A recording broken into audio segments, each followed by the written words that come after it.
Hi guys, Tom Morrison here, and I want to explain to you the importance and the pros and cons of certain types of grips. So the very first one we want to go over is the hook grip, which is wrap your thumb around the bar first and then clamp it down with your fingers. Then lift. If you partake in weightlifting or CrossFit or powerlifting and you want to make sure that you're going to get the most out of your grip, what the hook grip does is basically turns your hands into clamps so the bar cannot roll out of your grip. If you've ever tried lifting something heavy with both hands over, and if your grip has started to slip open like that and the bar has been resting down here, you've then felt what the weight is like, and it will actually cause you to drop the bar. You'll be like, that's heavy. So it's a great grip to use for your weightlifting and for your snatch, for your clean and jerk.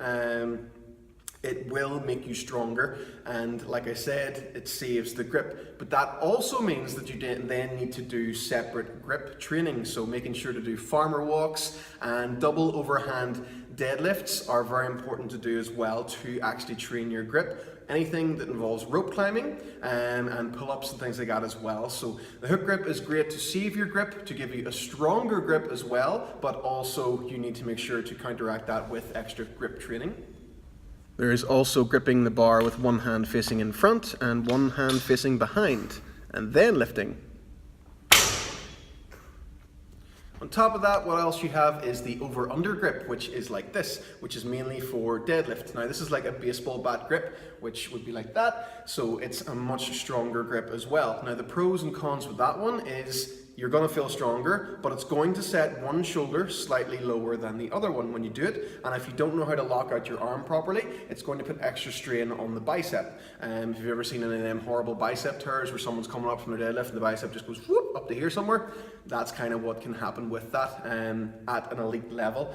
The minor things that can happen with the over-under grip could be that it causes you to actually rotate a little bit one way on the way up because of the way your shoulder gets set down slightly lower on the one side. So keep your over grip for as long as you can in your warm-up sets, and if you're doing sets in general, say sets of 3, sets of 5, stuff like that, try and keep your double overhand grip as much as possible because it keeps the shoulders even, and again it trains your grip in a good way. So it's not to say not to use these things, just be aware of what they can do to you long term. So another good thing to do would be to switch the side that you use for your over-under grip as well. Okay guys?